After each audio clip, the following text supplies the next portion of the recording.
이사야 2장 12절부터 22절까지입니다.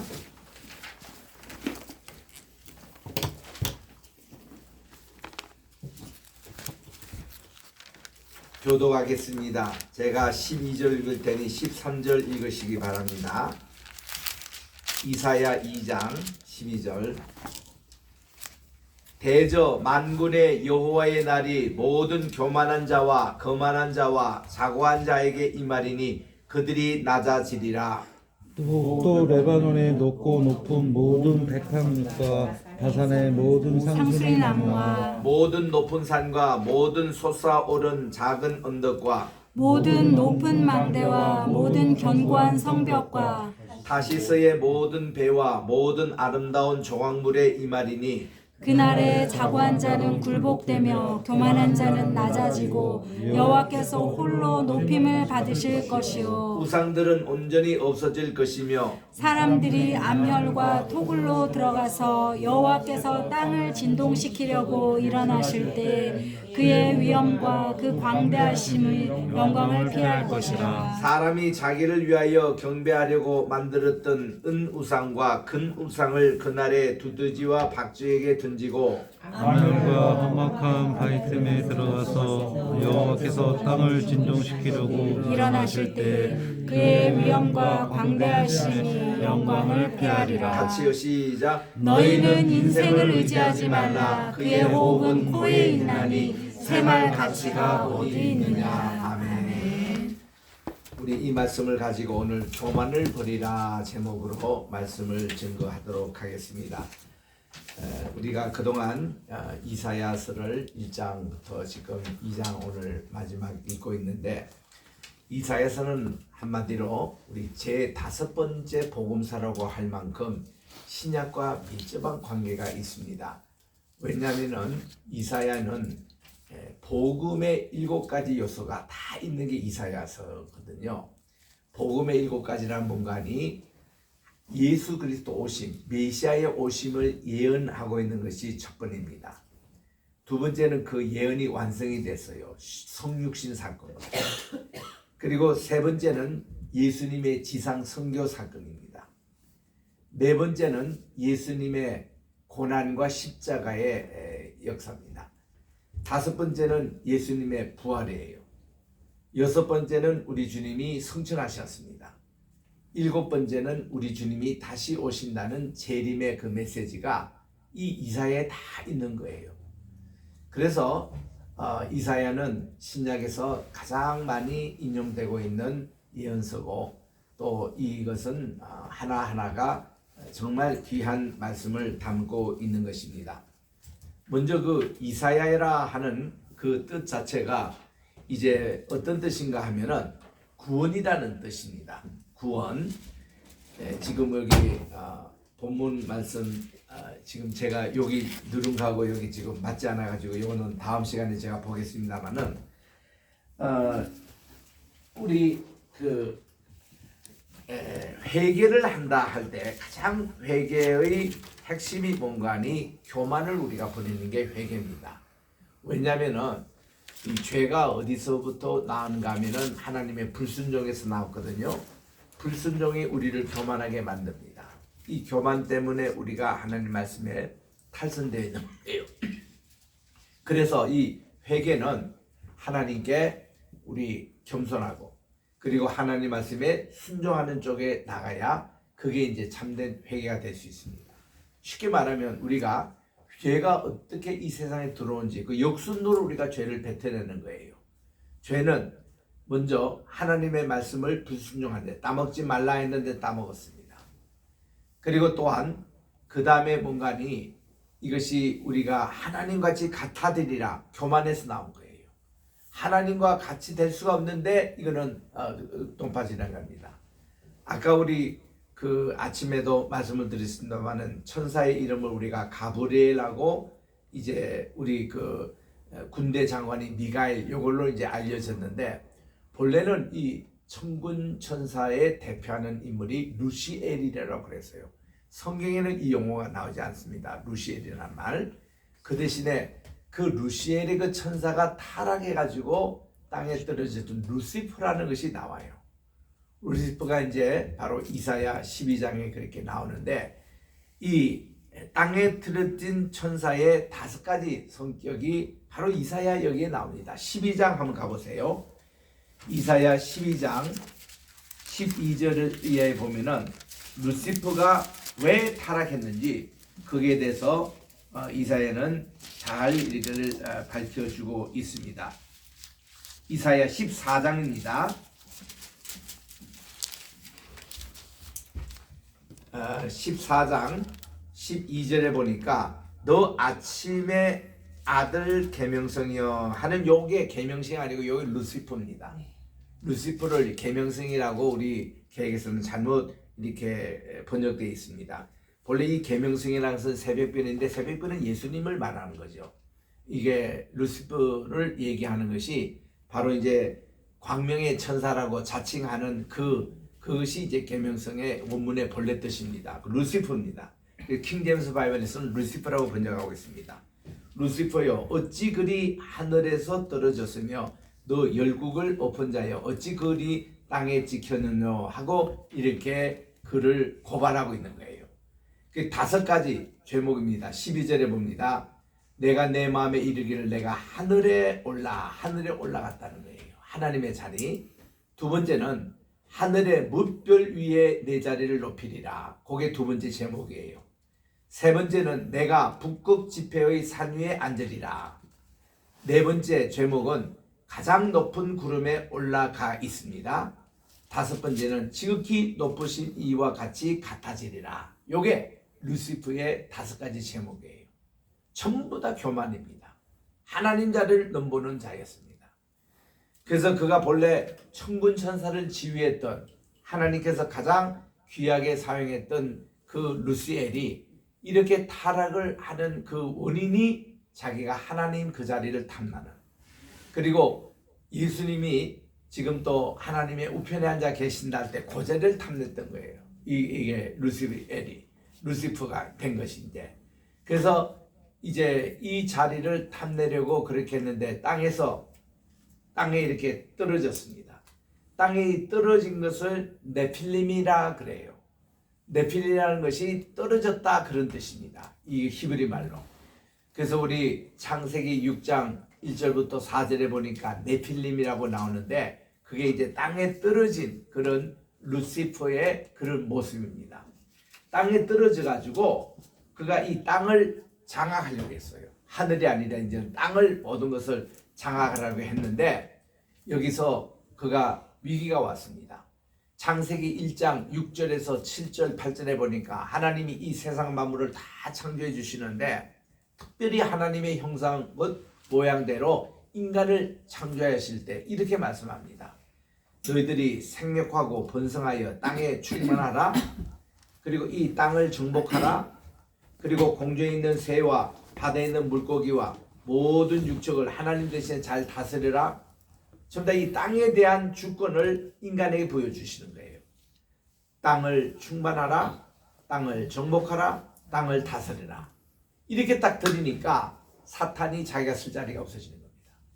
자기는 이제 땅에 떨어져서 이 땅의 모든 것을 주관하려고 그렇게 계획을 했는데 하나님이 그것을 이 인간이 하나님 대신에 청지기로 인간을 창조해 주시고 인간에게 그 권한을 맡겨주시는 거예요. 그래서 이제 사탄이 시기가 나가지고 어떻게 하면 인간을 넘어뜨리고 그 자리를 차지하려고 에덴 동산에서 인간을 접근한 겁니다. 그래서 첫 번째 하는 말이 하나님이 과연 이 모든 것을 다 이 동산에 있는 과일을 따먹지 말라더냐 하고 하나님이 말하는 것을 완전히 뒤집어 얘기하는 겁니다. 하나님은 이 모든 것을 다 따먹어라 이렇게 먼저 말씀하시고, 그러나 동산 가운데 있는 것은 선과 악을 알게 하는 그 영역은 하나님께 속한 것이니 너희들이 그 따먹는 날에는 불행해지고 정령 죽게 되리라고 경고를 하셨거든요.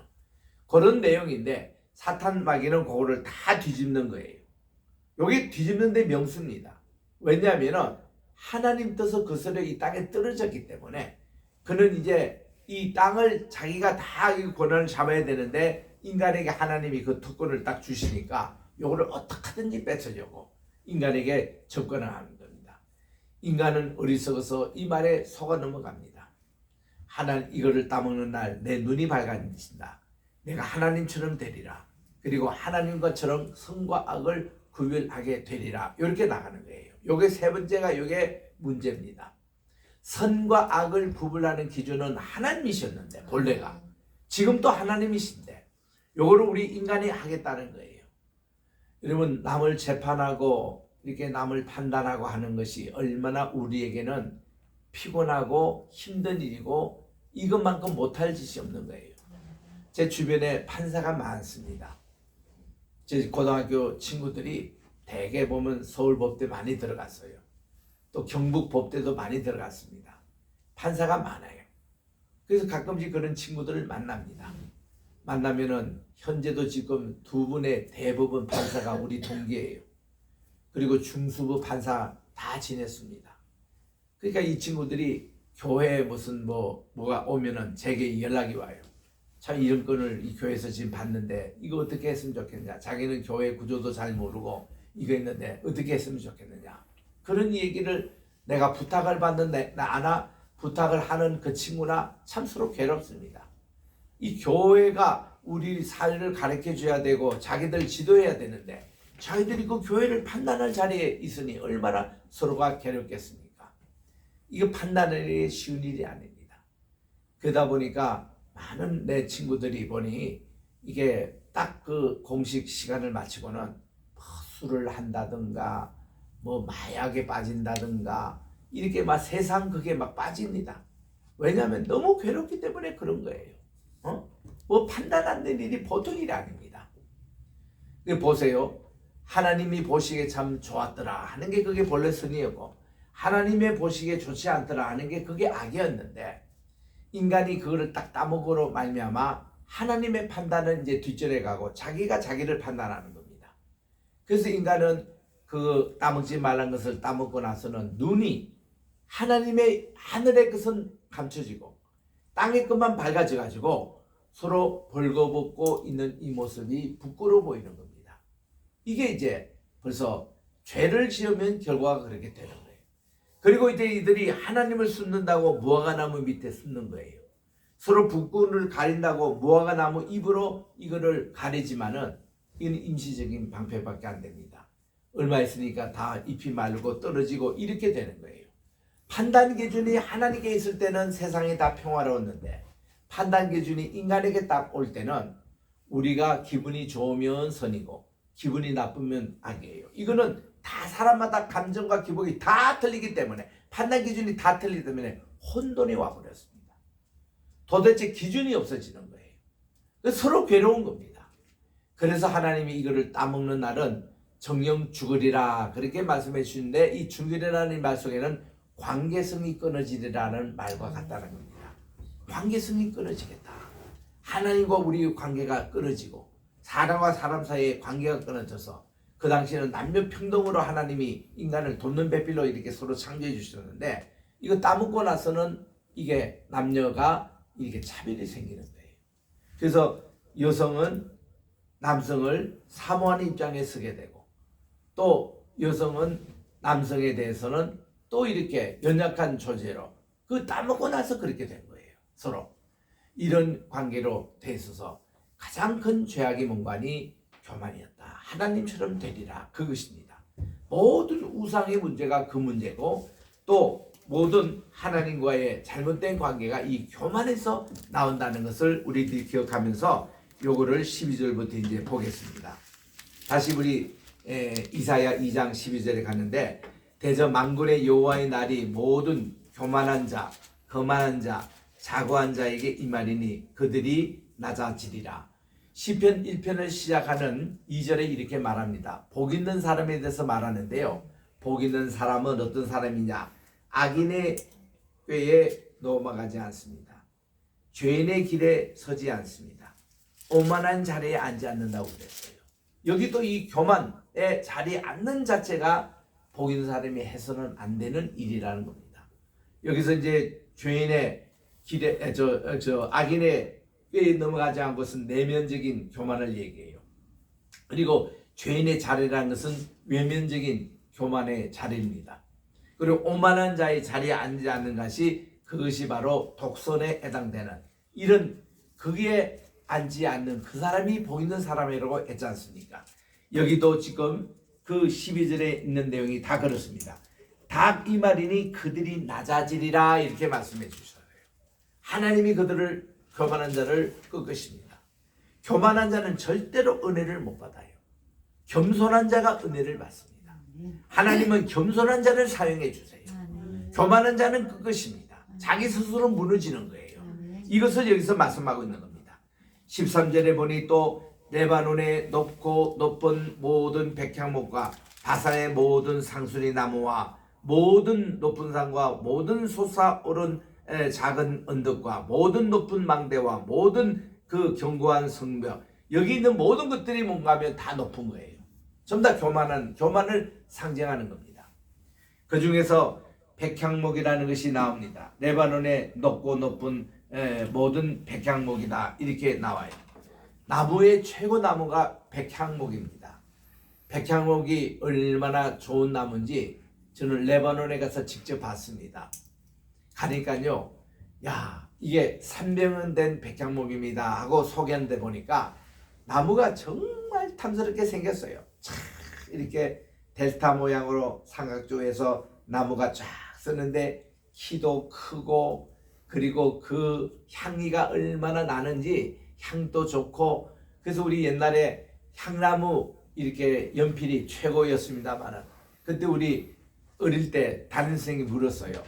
왜 이게 향나무 연필이 제일 좋습니까? 했더니 선생님이 뭐라고 하냐면은 이게 모든 나무에 다 이렇게 냄새가 좀 있기는 한데 향나무는 냄새가 강해가지고 벌레가 이게 들지 않는다는 거예요. 이 향나무 연필은 아주 저 나무 질이 좋고 이렇게 냄새가 좋다는 겁니다. 그래서 향나무라 그러더라고요. 그래서 우리는 이 향나무 연필만큼은 몽땅 연필이 되도록까지 또 침칠해가지고 또 이렇게 쓰고 끝까지 쓴 것이 이게 그 향나무 연필입니다. 그만큼 이 향이 좋은데 솔로몬이 자기가요 이 아버지가 이 건축 설계한 내용을 보면은 이게 향나무 이렇게 해서 목재를 성전을 지을 그런 것이 전혀 없었습니다. 그래가지고 그가 저 레바논에 있는 향나무가 그게 탐났어요. 그래서 히람 두로왕에게 편지를 썼습니다. 내가 이렇게 우리 신전을 지으려고 하는데 정말 그 백향목이 그게 탐나가지고 그거를 이제 그려드리는데 그 나무뿐만 아니라 당신의 그 기술자 바알 신전을 만드는 기술자까지 보내줘가지고 우리를 좀 멋있게 이렇게 고대 근동 사회에서도 아주 유명한 신전을 짓기를 원한다. 그러면 우리가 그에 대해서 충분한 배상을 주겠다. 이런 내용이었어요. 이번에 우리가 홍해바다 아카바만 쪽으로 우리가 가서 들은 설명이지만은 이 아카바 항 요거를 본래는 이 사우디아라비아 거리입니다. 그게. 그런데 이러면 요르단이 바다가 없어져요. 바다가 없어져 가지고 자기들이 바로 그 눈앞에 있는 조그마한 이 아카마방 요것은 이제 홍해 바다로 연결되기 때문에 요게 탐나가지고 사우디아라비아에게 우리가 거액을 지불할 테니 항구를 우리가 사자고 그랬어요. 사우디아라비아는 그거 아니더라도 밑에 뭐 쭉 항구가 많기 때문에 그거 뭐 별게 아닙니다. 그래서 그 아카바 항구를 요르단 정부에게 팔면서 얼마나 많은 땅을 차지했냐면은 사우디아라비아에 지금 보면은 이렇게 해서 쫙 위에 전부 다 이겼는데 본래 그 북쪽 땅은 전부 다 요르단 땅이래요. 그 엄청난 땅을 이게 주면서 사우디아라비아에 주면서 그거를 샀다는 거예요. 그러나 요르단은 바다가 이제 생겨가지고 순동이 트이지 않습니까? 하지만 그 많은 이 땅을 다 사우디아라비아에 팔았다는 거예요. 나중에 보니까 훗날 그 땅에 석유가 나가지고 산유 땅이라는 겁니다. 그런데도 이 자기들이 바다를 이게 산 게 후회를 하지 않는데요. 그만큼 바다가 귀하거든요. 네, 그런 뜻이에요. 그래서 이게 이제 이스라엘의 그 솔로몬이 말이죠. 당신들 기술자가 와서 우리 신전을 지어주고 백향목 많이 이렇게 들어서 우리가 기도하면은 갈릴리의 여러 성을 당신들에게 주겠다. 약속한 대로 갈릴리 그 지역에 그 금사래 같은 땅을 20개나 20개 성이나 이게 그 두로왕에게 줬다라는 그런 이제 말이 있습니다. 이만큼 이 백향목이 탐이 났던 거예요. 그런데 하나님께서 말이죠. 그 솔로몬 성전이 이제 파괴가 될 때 백향목까지 다 불타고 없어지더라고. 하나도 남기지 않고. 그런데 솔로몬이 마지막에 기도했거든요. 하나님께. 제가 간절히 기도하니 하나님 꼭 들어주십시오. 우리가 에덴 동산에 그때 추방당할 때에 하나님이 생명나무만큼은 화영금을 처치해야 돼요. 화영금은 어떤 거 하면요. 십자가에 이렇게 뭔가 칼 좌우에 나선 금을 이렇게 십자가에서 여기 불을 붙어가지고 이게 돌아갑니다. 빙글빙글 화염면. 그러면 누구도 이거는 접근을 못해요. 생명나무 거기에. 그래서 그걸 하나님이 막아두시거든요. 그래서 솔로몬이 우리가 이 성전을 짓는데 제일 대들보 기둥 이 나무는 이것만큼은 생명나무 거기 나무에서 우리가 채취를 하고 싶습니다. 간절히 기도했대요. 하나님이 들어 응답해 주셨다는 겁니다. 그래가지고 이거를 이제 화영금 갇혀 있는 거기에 생명나무 가지 하나를 선물로 받아왔는데 솔로몬이 그거를 성전을 짓는데 그 옆에 심었는데 이것이 막 금방 자라가지고 이렇게 큰 기둥 되는 그런 중간 기둥이 만들어졌다는 겁니다. 그래가지고 이거를 성전의 가장 중요한 대들보로 딱 삼아서 성전을 지었던 것 아닙니까? 그래서 이거 나무 때문에 하나님이 이 성전을 받아줬다는 거예요. 단일 백향목이 아니고. 그랬는데 이것이 다 성전이 무너질 때에 느부갓네살이 무너질 때에 나머지 백향목 전부 다 불에 타고 하나도 남아있지 않는데 생명나무에서 채취한 이 나무만은 하나도 불에 타지 않고 그대로 그냥 넘어졌다는 거예요. 넘어진 자리에 생긴 것이 베데스다가 목가가 됐다는 겁니다. 그러니까 거기서 물도 생기고 연못이 이제 이렇게 형성이 됐는데 1년에 한 번씩 천사가 내려와 가지고 이 목가를 흔든다는 거예요. 그럴 때에 어떤 불치병 환자가 이 불치병 그 당시는 고칠 수 없는 환자입니다. 그냥 우연히 이렇게 천사가 물 동할 때에 그냥 뛰어들었대요. 그 연못이요. 그런데 그 병이 나았다는 겁니다. 근데 가만히 보니 1년에 한 번 정도 그런 현상이 오는데 어떤 불치병 환자라도 그 천사가 이렇게 그 하나님의 생명나무의 그 기둥이 됐던 그것을 흔들 때는 여기 와서 낫는 거예요. 이 소문이 전국에 퍼져가지고 베데스다의 목가에 많은 사람들이 불치병 환자들이 모여들었다는 겁니다. 그 중에 불치병 환자가 중풍병자였다는 거예요. 그 당시 풍으로 한번 쓰러지면 이거는 나을 수가 없는 겁니다. 그래서 우리 주님이 거기 가셨다가 주님의 외갓집이 바로 그 앞에 있거든요. 베스다의 목가의 앞에는 안나 기념교회가 있습니다. 지금도. 찬송가 부르면 얼마나 공명이 잘 되는지 그리스도 우리가 찬송을 불렀습니다만은 죄짐 맡은 우리 그걸 부르고 했는데 여기가 바로 예수님을 낳았던 어머니의 고향입니다. 어머니가 거기서 태어나셨대요. 그리고 그 안나의 할머니라는 게 예수님 말하면 육신적으로 외할머니예요. 자기 외할머니 집이 있는 바로 앞이 베데스다가 목가입니다. 그래서 이제 여기에 천사가 이제 1년에 한 번씩 이렇게 흔들 때에는 누구든지 제일 먼저 들어가는 자만이 불치병으로 나왔는데 이 38년 된 이 중풍병자는 자기를 여기 넣어줄 사람이 없다는 거예요. 그래서 1년, 2년 지나다가 지금 38년이나 된 모습이다.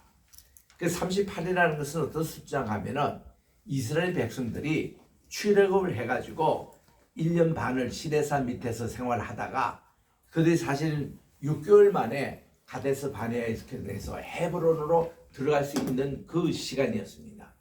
그런데 가데스 바네아까지 갔다가 이 정탐군이 갔다 오고 나서는 여호수아 갈렙만이 우리가 들어갑시다. 그러면 우리가 그 하나님께서 주신 적과 꿀이 흐르는 땅으로 들어갈 겁니다. 이랬는데 10명 정탐군들이 와서 아이고 우리는 그 사람들에 비하면 메뚜기 떼밖에 안 되는 키도 작고 왜소하고 해서 우리는 도저히 갈 수가 없습니다. 여기에 모세와 아론이 머리를 숙이고 만 거예요.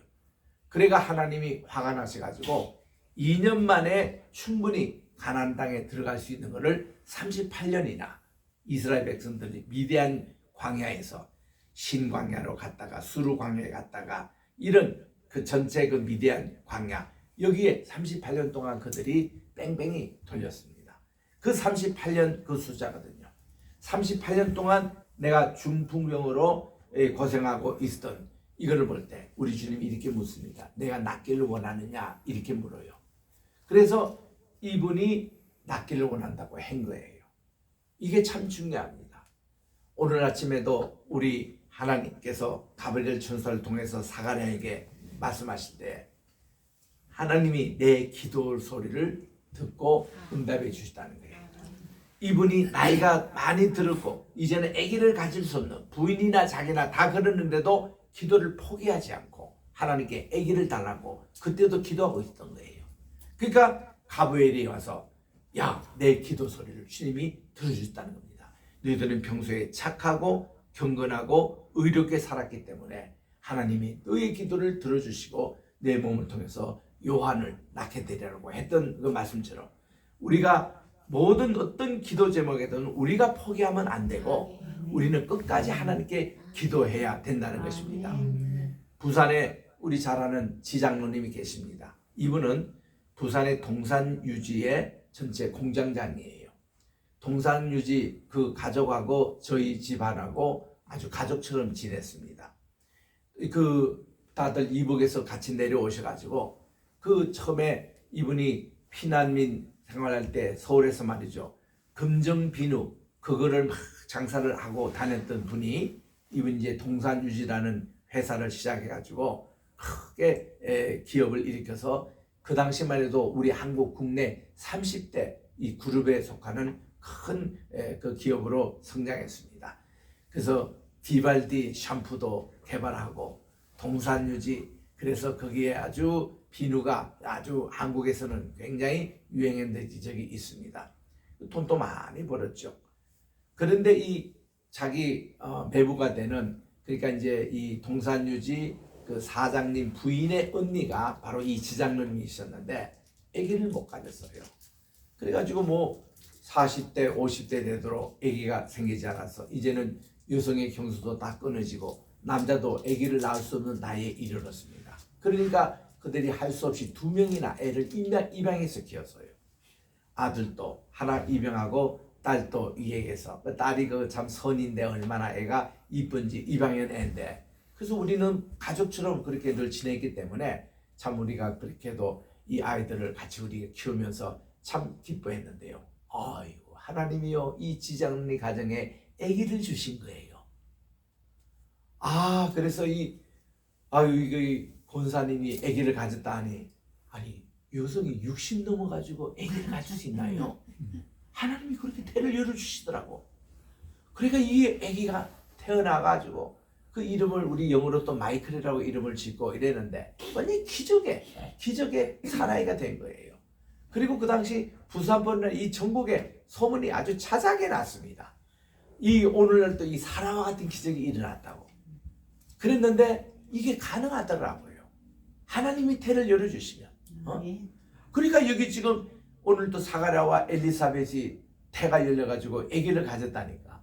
마리아가 그거를 듣고는 야 하나님이 나에게 남자를 알지도 못하는데 성신님께서 내게 잉태하여 아기를 가졌다. 그게 확신이 딱 들어가지고 주의 계집종이니 말씀대로 이루어지니라. 그렇게 구세주가 자기 몸에서 태어난다니 이건 하나님의 그 선하신 뜻이기 때문에 돌에 박아자 죽을 각오를 하고라도 그가 이렇게 순종을 했지 않습니까? 이런 일이 일어나는 거예요. 그래서 야 하나님께서 교만한 자를 물리치시고 겸손한 자의 기도를 주님이 꼭 들어응답해 주시다는 겁니다. 여러분들이 하는 기도를 포기하지 마세요. 포기는 내가 하는 것이지 하나님 하는 게 아니더라고요. 우리는 다 주님께 기도를 올려드리면 주님은 다 기억하시고 언젠가는 이 기도를 들어주시는데 우리 믿음의 분량대로 이것을 우리 주님께서 또 선한 일 같으면 반드시 들어주시는데 그래서 여기에 오늘 본문 말씀에 보니 겸손하라. 이게 얼마나 우리에게 귀한 교훈인지. 그래서 이런 백양목도 그렇고 바산의 모든 상수리 나무 모든 높은 것. 그래서 우리 세례요한이 했던 게 뭐예요? 딱 저는 주의 메시아의 길을 지금 예배하는데 높은 산이 낮아져 깎인 겁니다. 높은 산이 이렇게 골짜기 되는 게 아니에요. 높은 산은 낮아져서 평지가 되고 높은 이 깊은 골짜기는 메워져 가지고 그것도 평지가 되고 이런 내용이에요. 그래서 메시아의 길을 예배하라. 그 당시는요 고속도로 뭐 이런 게 없었던 시절 아닙니까? 그런데 그때 우리나라 경부고속도로 만드는 그런 심정으로 이게 되는 거예요. 경부고속도로가 1964년부터 그 작업한 겁니다. 68년도 8월 15일 날 그게 개통이 됐거든요. 개통이 될 때 개통식은 어디 진행하니 이게 경부고속 딱 중간지점에 있는 게 아니 추풍령이에요. 추풍령이 지금도 딱 가보면요. 거기에 이 고속도로 닦다가 돌아가신 57명의 이름이 쭉 나와요. 추모를 합니다. 그리고 박정희 대통령이 그 휴를 쓰는 거예요. 여기서 우리가 에서 대한민국에 이게 동맥이 이제 뚫렸다. 이래가지고 그때 68년도 그렇게 했는데 4년 동안 공사할 때 말이죠. 이렇게 얘기한 겁니다. 산은 뚫고 다리는 놔가지고 평지를 만들고 그래서 이 고속도로 자체가 쫙 이렇게 가는 것 아닙니까? 그래서 터널을 만들고 교량을 만들고 해서 우리나라 이제 건축술이 그때부터 사실 시작된다 해도 과언이 아니에요. 그거 끝나고 나서는 그 다음 우리나라의 아파트가 이제 건설이 시작됐잖아요. 이 아파트도 제1호가 문관이 현대 아파트였어요. 현대 아파트가 저기 그 서울역 그 뒤에 가보면 거기서 처음 시작했다가 그 다음 압구정동에 있는 현대 아파트가 이제 시작이 되고 그 전에는 남산 앞에 외인 아파트라고 그게 맨 처음에 지어질 때인데 그게 이제 미관상 조치한다고 그는 지금은 없어졌습니다만은 그 아파트 처음 지을 때 우리 기술이 없었어요. 독일 기술자들이 와서 외인 아파트가 만든 겁니다. 그리고 그거를 배워가지고 현대가 시작한 것이 이제 현대 아파트가 그 다음에 이제 된 거예요. 뭐 나중에 뭐 포스코가 지고 호반이 고는 맨 나중 일이고 초창기는 그렇게 했습니다. 이게 어디냐면 경부고속도로 닦는 그걸로 이렇게 된 거예요. 그거를 닦는 거 보고 중동에서 말이죠. 우리나라에 연락이 온 겁니다. 자기 나라에 이렇게 좀 도로를 좀 닦아야 되는데 한국에 와서 좀 닦으면 안 되냐고. 그때 박정희 대통령이 정주영 회장에게 임자가 가서 한번 알아보라 그랬습니다. 이분이 갔다가 와서 보고하기를 각각 그 나라 가니까 모래는 충분하더라고요. 아니 도로 잡고 건설하는데 모래가 얼마나 비싸고 그거 합니다. 하니까 모래는 천지더라 이거예요. 그러면 작업은 어떻게 하느냐? 그 땡빛에 그렇게 더운데 어떻게 하냐 했더니 제가 거기 가서 일을 보니까 해만 떨어지면 시원하고요. 밤에는 시원해서 공사하기가 참 좋더라고요. 그래가지고 우리는 낮에는 쉬고 야간 내에 우리가 일을 해보겠습니다. 했더니 그럼 임자가 한번 맡아서 해보라고. 그래서 정주영 회장이 그때 사람들 현대는 우리 중동에 가서 외화를 좀 벌자 이래가지고 모집했는데 5만 명이 처음에 오고 10만 명이 되고 15명까지 70년대 말에 중동에 가지고 그렇게 건설을 한 겁니다. 그러니 한국 기업이 와서 말이죠. 그 당시는 다른 기업에서 생각도 못하는 야간 작업, 밤을 새워서 그때 아주 일하기 좋거든요. 선선하고 이 사막 기후이기 때문에. 그리고 낮에는 쉬고 이래가지고 한국이 다 약속을 지켜주니까 너무너무 좋아가지고 이번에 사우디 왕세자도 한국에 와가지고 그때 일을 생각하며 한국 사람은 약속을 정확하게 지키고 그때 닦은 도로가 지금도 사용하고 있다는 거예요. 그 요번에 가서 우리가 직접 운전도 하고 다녔던 그 도로가 현대에서 나왔던 건설된 도로, 그리고 지금 또 새로 이제 닦고 있는데 그건 이제 현재 기술자들이 하고 있더라고요. 그러니까 이 사우디에서 그렇게 한국이 건설 사업에 인정을 받아버리니까 그 다음 UAE에서도 우리도 와서 해달라. 또 저기 투르키에 거기 와서 또 해달라. 요르단에서 해달라. 이번에 왕의대로 우리가 쭉 다녔습니다만은 그 우리 기업이 그 닦은 또 도로예요. 옛날 도로에 위에서 해가지고 타는데 지금도 달려도 얼마나 자동차가 뭐 벨터기 없이 쫙 달리는지 얼마나 좋은지 몰라요.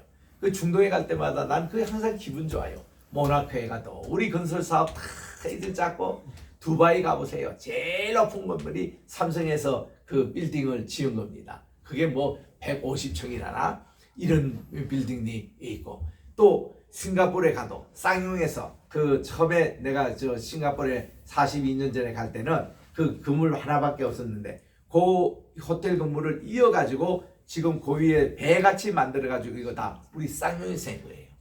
그리고 우리나라의 기업들이 이렇게 동남아에서 다 이렇게 활약을 하니 인정을 받고 얼마나 좋은지. 이게 보니 야, 세례 요한이 했던 것이 높은 산은 낮아지고 또 골짜기마다 메워둬서 평지를 만들고 구불구불한 것은 바르게, 그리고 울퉁불퉁한 것은 평지로 골라가지고 한 것이 메시아의 길을 예비하는 우리 저 세례 요한의 사역, 영적인 사역이거든요. 교만한 자를 낮추고 또 낮아 있는 사람을 끌어올려주고, 그래서 우리들이 이렇게 메시아가 이렇게 오시는 길을 잘 예비했던 그 사역, 이것이 여기 지금 나오는 거예요. 이런 교만을 다 낮추는. 그래서 우리들도 하나님께 응답받고 주님께 인정받기 위해서는 우리 교만을 다 낮춰주십시오. 우리의 높은 산을 어떻게든 낮아지게 하시고 우리의 골짜기를 매도지게 해주시고 말씀의 순종의 세계 나가면 주님이 그렇게 기뻐하신다는 겁니다. 그래서 17절에 갑니다. 그날에 자고한 자는 굴복되고 교만한 자는 낮아지고 여호와께서 홀로 높임을 받으시라. 우리 낮는 이유는 뭐예요? 주님을 홀로 높이기 위해서. 우리 골짜기가 메워지는 것이 뭐예요? 하나님을 홀로 영광 돌리기 위해서. 이게 목적이에요. 하나님께 예배. 그러니까 18절에 우상들은 온전히 없어집니다. 사람들이 암열과 토굴로 들어가서 여호와께서 땅을 진동시키려고 일어나실 때에 그분의 위엄과 광대하심의 영광을 다 피할 것인데 사람이 자기를 위하여 경배하려고 우상을 만듭니다. 만들었던 은 우상과 금 우상을 그날의 두둑이지와 박쥐에게 다 던져버리고, 그런 우상은 다 그 짐승에게 던져버려야 돼요. 그리고는 암열과 험악한 바위 틈에 들어가서 여호와께서 땅을 진동시키려고 일어나실 때에 그의 위엄과 그 광대하심의 영광을 피하리라. 여기서 암열 험악한 바위 틈, 이거를 우리가 그냥 읽으면 잘 몰라요. 이번에 우리 성지순례 하신 분들은 광야를 가니까 이런 곳곳에 암열을 만나고 곳곳에 바위를 만나고 바위 틈을 내서 그래서 암흑화도 보고, 이거 우리 실제로 보고 왔습니다. 이런 것이 사막에 널려 있는 거예요. 이런 곳에 들어가서 여호와께서 땅을 진드시키려고 일어나실 때 그분의 위엄과 광대하심의 영광을 피하리라. 그러면서 22절 다 같이 한번 읽겠습니다. 오늘의 요절 말씀입니다. 시작. 너희는 인생을 의지하지 말라. 그의 호흡은 코에 있나니 새말 가치가 어디 있느냐. 도대체 사람을 믿지 말래요.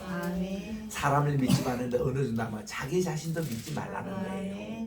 우리도 언제는 하나 변덕이 심한지, 오늘은 이랬다 내일은 저랬다, 자기도 그런 거거든요. 그러니까 사람을 의지하지 말라는 겁니다. 특히 우리 교회 하는 때도요, 절대로 사람 의지하면 안 돼요. 우리는 항상 표준이 하나님께만 있어야지, 하나님께만 두고 그래야지. 우리는 사람은 다 그 코에 호흡이 있지만은 언제 떨어질지 모르고 언제 변할지 모르고 이런 인생이랍니다. 그렇다고 우리 사람에 대해서 우리 자신을 불신하고 우리 또 서로 믿지 못하고 그런 거는 아니에요. 그런 말은 아니고, 우리의 표준이 하나님께만 딱 두고 있으면 그 다음에 사람은 그저 믿어지는 그런 것으로 만들어야지, 사람을 하나님 대신에 사람을 의지하고 믿다가는 큰 거 다친다. 이게 사이비 이단 교주들이에요. 지금도 사이비 이단 교주가 죽어야 내가 그 집단에서 나오리라 하는 사람이 있어요. 아이 그거 저 이만희 죽지, 그 이만희 영감이 이제 얼마나 살겠다고. 나 그 양반 또 두 번이나 내가 뉴욕에서 만났잖아요. 우리 이단 대책위원회 위원장으로서 내가 와서 그거 하는데, 아이 나는 뭐 이만희 하길래 뭐 대단한 사람인 줄 알고 만났더니 키도 조그만하고 마치도 경상도 사투리를 쓰시며 그분이 초라한 목소리인데 우리가 그 물었습니다. 아니 천하의 이만인 줄 알았더니 우리 직접 만나보니 왜를 왜소하고 시골 사람 같고 뭐 그렇습니까 했더니 자기가 딱 한마디, 자기는 가방끈도 짧고 배운 것도 없고 아는 것도 없고 해서 무엇이든지 이단대책위원회 지도를 잘 받겠습니다. 이렇게 얘기하더라고. 굉장히 겸손하게 얘기하더라고. 그래서 우리도 야 이분 뭐 사람이 됐나 그랬더니 예 첫째로 무료 성경 공부한다는 거 거기 보니 뭐 요한계시록을 강의한다는데 그 요한계시록 강의를 꼭 무료로 그렇게 우리 교인들 뺏어서 해야 됩니까? 두 번째로 그 성도들이 당신 보고 보혜사라 그러는데 보혜사 이름을 좀 안 붙이게 하면 안 됩니까? 세 번째로 우리 지금 왜 뉴욕을 왜 이렇게 우습게 보는지 한국에서 이단하고 발붙이도 없으면 전부 다 쓰레기를 전부 다 이 뉴욕에 가져오시는데 좀 제발 좀 우리 뉴욕을 좀 정화시키자고 그런 쓰레기는 안 해도 된다고 한국에서 그런 거 수출 안 해도 된다고 이렇게 따끔하게 우리가 얘기하고 그랬더니 이분이요 고소하게 봉투를 하나 내밀면서 봉투인데 우리는 이거 세우지도 않았어요. 우리 회개하는 목사님 그런데 한 1억은 넘어 보인다고 얘기를 하더라고. 봉투를 들면서 잘 지도해 주십시오. 제가 지도를 받겠으니까 우리는 봉투도 필요 없고 그날 우리 밥 먹은 것도 우리 회계가 다 계산하겠어요. 우리는 이단 교주에게 절대로 밥 안 얻어 먹습니다. 그렇게 나가는 거는 돌려보내고는 아버지가 예수를 믿더라도 바르게 믿고 보혜사 그런 거 하지 마시오 이랬더니 그분 얘기가 뭐냐면 자기는 자기 입으로 한마디도 자기를 보혜사로 한 적이 없대요. 야, 거기 뭐 우리가 무슨 할 말이 있습니까? 그러면 됐습니다. 그러면 당신이 정상적인 그런 교회 그걸로 잘 하시기 바랍니다. 하고 헤어졌는데, 야, 우리하고 약속을 어떻게 그렇게 어깁니까? 한국에 돌아가서 말이죠. 더 지파장들이 자기를 그 보혜사로 내세우고 이렇게 그걸 하더라고. 그러니까 인생은요, 다 이런 사람들이에요. 문선명 그랬죠. 문선명 우리도 다 만나봤습니다. 박태선 그랬죠. 박태선 이분 이 장로님도 우리 그 통합적 장로님이었는데 이분이 안수집사 시절 때에 그때 우리 그 배명준 목사님이라고 저희 아버님 동창이에요. 남도영교회 시무하셨거든. 근데 박태선 집사님은 차면 그렇게 영적으로 꿈을 많이 꿔본대요. 그래가지고 목사님에게 목사님 어제도 꿈을 꿨는데요. 이거 목사님 이 꿈이 이 해석을 좀 해달라요. 이러니까 배명준 목사님이 그저 몇 번은 하셨대요. 그런데 이제 한 번은 이 조금 새벽기도도 늦었지만은 빨리 이제 교회 가야 되는데 목사님 어제 또 이런 꿈을 꿨는데서 이 배 목사님이 원래 지금 시간이 없거든요. 그래서 조금 이따가 얘기하자고 하고는 그가 갔다는 거예요. 그 이후로 이 박태준 집사가 삐져가지고 그때부터 남성교회 안 나오고 그리고는 전도가 만들어서 나갔다는 거예요. 그래서 이 배명준 목사님이 은퇴하시고 우리 아버님 교회에 오셔가지고 우리 집에 머물면서 내가 옆에 있어서 같이 들었습니다. 그 박태준 장로 그 내가 내 때문에 저렇게 전도가 만든 거라고 내가 그때 한마디만 해주고 이랬으면 안 그럴 분인데 저분이 그런 분이 아니라는 거예요. 여러분 이단 사회한 분들이 이렇게 대개 보면요 그분들이 믿음이 너무 좋아서 사실 문제입니다. 문선명도 얼마나 믿음 좋은 청년이었어요. 18살까지. 근데 이분이 막 동양 그 주역 사역에 딱 들어가가지고 그때부터 이분이 신령협회라고 이렇게 시작을 했는데 그렇게 잘못된 거잖아요. 박태선 양도 그렇게 좋았던 그런 분이 영적인 지도자의 한마디로 상처를 받고 그렇게 돼버렸지. 이만희도 마찬가지예요. 그분도 평범한 그런 집사에 불과했는데 뭐 이렇게 이분도 어느새 그냥 세일 파해가지고 거기서 이제 영향을 받고 통일교에 가서 또 영향을 받고 이러더니 그냥 신천지라고. 그 신천지가 새하늘과 새 땅 아닙니까? 얼마나 좋은 아이디어예요. 이거를 자기가 보혜사 통해서 이제 가야 된다 이렇게 가는데 인생은 진짜 다 죽습니다. 그 사람들이. 나는 여기 하나님의 교회 인천에 여기 본부가 있습니다만은 그게 그 장길자가 있고 거기 보면 또 무슨 홍이라는 그 사람이 있었어요. 그 사람이 죽었잖아요. 죽으면은 그 교단이 해체가 돼야 되는데 장길자가 또 그를 맡아가지고 자기가 어머니래요. 하나님 어머니래요. 하나님 어머니란 것은 이게 마리아를 옛날에 그 지칭했는데 그래서 어머니 하나님으로 이렇게 했는데 내가 저 중국에 연변에 가서 전도를 하는데 한국에서 오신 하나님의 어머니를 우리는 섬기겠다 해서 난 깜짝 놀랐어요. 그 무슨 누가 하나님 어머니로 하더니 하나님의 교회가 있다는 거예요. 난 그 누군 줄 아는데 그 사람 이미 죽었는다니까. 그 부인이 또 어머니 하나님을 취임해가지고 지금 자기들 그렇게 믿고 있다는 거예요. 야, 그러니 이 성도들이 그렇게 어리석어요. 어디 하면 이단에 빠지면 또 2단, 3단 자꾸 그런데 그 1992년에 이게 무슨 이제 다가올 미래 이래가 다미 선교회라고 그 이장님 씨가 그때 불발됐는데 그러면 그걸로 우리는 해체된 줄 알았어요. 그런데 그것이 아직도 남아가지고 이제는 페리칩이 뭐 666이라든지 주님 오시는 거 지금까지 시한부 종말론에 있는 사람이 그렇게 많이 있다는 겁니다.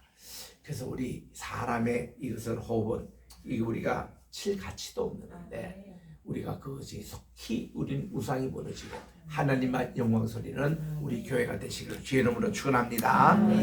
하나님 아버지 감사합니다. 오늘 또 이사야 2장 12절부터 22절 사이에 정말 우리가 교만이 얼마나 헛되고 아무것도 아니라는 것을 철저히 우리 깨닫고 우리들은 모든 우상 버리고 우리의 모든 교만을 내버리고 우리 주님 앞에 겸손한 자가 되어서 우리 하나님께 은혜 받고 우리 기도 제목이 다 응답받는 한 사람 한 사람 되게 도와 주시옵소서.